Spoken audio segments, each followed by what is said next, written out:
कल्पना कीजिए आप 24 घंटे से नहीं सोए, आंख जल रही है, सिर भारी है, लेकिन आप खुद से कहते हैं कोई बात नहीं। अब सोचिए 48 घंटे, फिर 72 घंटे और फिर पूरा एक हफ्ता। साल 1964 में एक 17 साल के लड़के ने रिकॉर्ड तोड़ने के लिए 11 दिन तक नहीं सोया। तीसरे दिन उसे दीवार पर ऐसी अजीब चीज़ें दिखने लगीं, 7वें दिन वो ठीक से बात भी नहीं कर पा रहा था। क्या सच में नींद इतनी ज़रूरी है? अगर हम 7 दिन ना सोएं तो हमारे शरीर और दिमाग के साथ क्या होगा? आज हम जानेंगे पूरी वैज्ञानिक सच्चाई।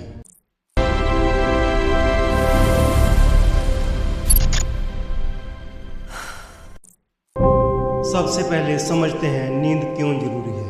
हम जब सोते हैं हमारा शरीर आराम करता है, लेकिन हमारा दिमाग सोता नहीं है। नींद के दौरान 3 मुख्य स्टेज होती हैं: लाइट स्लीप, डीप स्लीप और रैम स्लीप।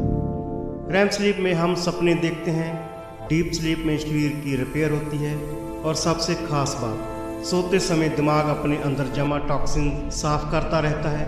इसे वैज्ञानिक भाषा में ग्लाइम्फेटिक सिस्टम कहते हैं। यानी अगर आप नहीं सोते तो आपका दिमाग लिटरली गंदगी साफ नहीं कर पाएगा। पहले दिन बस थकान महसूस होगी, ध्यान थोड़ा कम होगा, लेकिन आप फिर भी मैनेज कर लेंगे। दूसरे दिन रिएक्शन टाइम स्लो हो जाएगा, छोटी छोटी गलतियां होने लगेंगी, मूड स्विंग्स शुरू हो जाएंगे। तीसरे दिन असली खेल शुरू होता है, याददाश्त कमजोर होने लगती है, आपको लगेगा कोई आपको देख रहा है, हालुसिनेशन शुरू हो सकती है।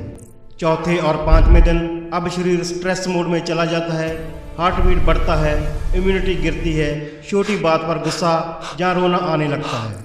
छठे दिन दिमाग लगभग शटडाउन मोड में आने लगता है, फोकस ऑलमोस्ट खत्म हो जाता है, सिंपल डिसीजन लेना भी मुश्किल हो जाता है।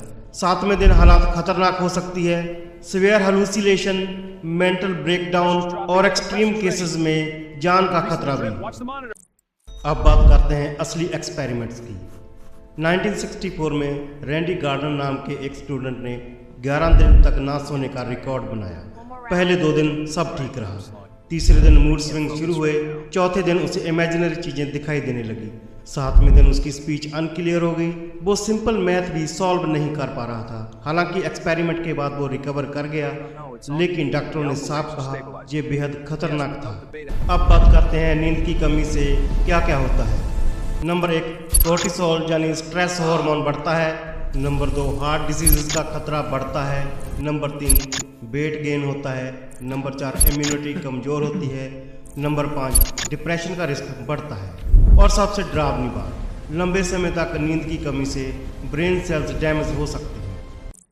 अब आप सोचते होंगे मैं तो रोज़ 5-6 घंटे सोता हूँ, लेकिन लंबे समय तक ऐसा करने से भी मेमोरी वीक होती है, इरिटेशन बढ़ती है, ब्लड प्रेशर बढ़ सकता है, हार्ट अटैक का रिस्क बढ़ता है। यानी 7 दिन ना सोना एक्सट्रीम है, लेकिन रोज कम सोना भी धीरे धीरे नुकसान करता है। तो अब सवाल ये है, आप रोज कितने घंटे सोते हो? एक्सपर्ट्स कहते हैं अडल्ट को 7 से 8 घंटे की नींद जरूरी है। आप सोने से पहले इन बातों का ख्याल जरूर रखें। मोबाइल को अपने से दूर रखें, रूम को थोड़ा डार्क रखें, फिक्स समय पर सोएं, क्योंकि नींद लग्जरी नहीं, आपके दिमाग की ज़रूरत है। अगर आपको ये वीडियो इन्फॉर्मेटिव लगा हो और अपने दिल और दिमाग को तंदुरुस्त रखना चाहते हो तो ज्ञान एक्सप्रेस को सब्सक्राइब जरूर करें और कमेंट में बताएं आप रोज़ कितने घंटे सोते हो।